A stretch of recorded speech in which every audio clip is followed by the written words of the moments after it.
So social anxiety disorder, looking at individual words in that will really help us to connect what it's all about. So the key word being anxiety. Now, we all will experience anxiety at some point in our life, whether it's to do a presentation or just to be interacting with another human being, but we learn to manage it quite well. But in social anxiety disorder, the trouble that we're having is that there is a real fear response in wanting to engage or connect with people. So that leads to a lot of distress. It's reaching the threshold of a disorder, which means it's stopping you from living your life or wanting to do the things that you want to do. So social anxiety disorder, putting that all together, is this ugly beast which can be quite debilitating. It's not about just anxiety that you can overcome, but it's about a fear of scrutiny, feeling like you're in the middle of a spotlight from other people and you might be judged in a negative way, you might be embarrassed or you might be humiliated, and all of that can have a really crippling effect. So when you're thinking about social anxiety disorder, we've got the psychological symptoms, then we've got the physical manifestations of anxiety, and then we've got the behavioral consequences of it. So from a mental health standpoint, a lot of people are quite inward facing and living inside their own mind. So if you think of it as a washing machine of thoughts going on, there's a lot that's happening upstairs. I might be acting anxious because I'm worried that somebody might say I'm stupid, or I'm going to mess things up, I'm not going to speak up. So a lot of these negative thoughts are going on in their mind. And as a result of that, there's a lot of adrenaline that the body's producing, and you start to have physical manifestations of it as well. So thinking about shaking hands, trembling speech, not being able to get your words across in a way that you want to, stammering as well, lots of GI symptoms, feeling like there's a rumbly stomach. So you can have all these physical manifestations because your mind is quite busy, and there's a real fear where you're misinterpreting the cues from other people, thinking about, oh, there's disgust on this person's face. They think that I'm offending them in some way or the other. And that combined together will lead to avoidance, which is that you want to run away from that social situation and not put yourself in this really uncomfortable, unpleasant situation. So if you think of it as two individuals walking into a room in a social situation, the person that doesn't have social anxiety might scan the room, look at people, and look for somebody that might be familiar. Whereas on the other hand, someone with social anxiety might immediately go into shutdown mode. So dropping their eye contact, their body, being small, don't want to be seen by anybody else, and looking for an exit to get away from there. So in the mind, a lot of what is happening is that I'm going to mess this up. There's a lot of negative thoughts. The confidence is slipping away gradually, and it's all inward facing. As I said earlier, you're not really paying attention to what's happening around because the mind is super busy and your thoughts are churning away constantly. We all can be shy when we are children, between the ages of 3 to 7. We will overcome our shyness and we learn to develop the social skills. So for a lot of people, shyness might be just a mild fear that they're able to overcome. But on the other hand, when it's to the level of social anxiety disorder, then it's a really debilitating, crippling fear that somebody is unable to overcome. And that's different from being introverted. Being introverted is a personality trait.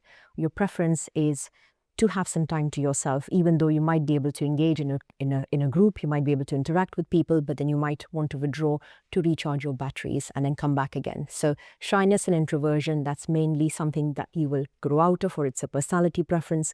But social anxiety disorder is a completely different condition where it is a mental illness, where you want to connect with people, but you're unable to do so. So we know for a fact that there is a genetic component. If you have a grandparent or a parent that does suffer from social anxiety or generalized anxiety disorder, then there is a higher chance of you developing it. There is a vulnerability there. Environmental factors will also play an important role. So on top of this, if you have had a negative experience when you were younger, there was social rejection, somebody made fun of you, you were bullied, and that stayed with you, then that can amplify the level of anxiety. There may also be inherent negative beliefs coming from over-anxious, overprotective parenting that also can lead to the development of social anxiety. There's past unresolved traumas that might be there that also lead to a higher level of anxiety, which are all contributory factors then leading to development of social anxiety disorder. When we're looking at therapies, we're really trying to change the negative beliefs that we might have, or the negative automatic thoughts that can hit you when you're in an anxious state. And one of the commonest styles of that is cognitive behavioral therapy. So if you imagine a triangle, you've got thoughts, you've got your mood, and then you've got your behavior, and they're all interlinked. So you change one, you change the other. That's the basis of CBT. And it's really effective in order to challenge thoughts. So perhaps it could be that I'm not good enough in this social situation. I did not speak up in this meeting. You're able to challenge that thought to say, actually, was it really as bad as I thought it was? What could I do something differently? So CBT will give you the skills to be able to change and challenge those thoughts that you might have had for a number of years.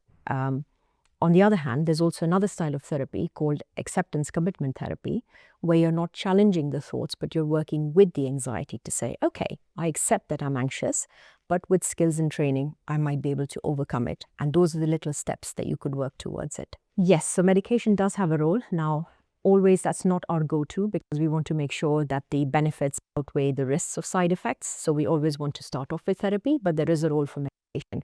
Let's say that the social anxiety has got to the point where it's giving you panic attacks, that you're feeling anxious and on edge all the time and you're unable to practice the skills that you have learned from therapy, then there is a role of medication because it will help to calm down the levels of anxiety.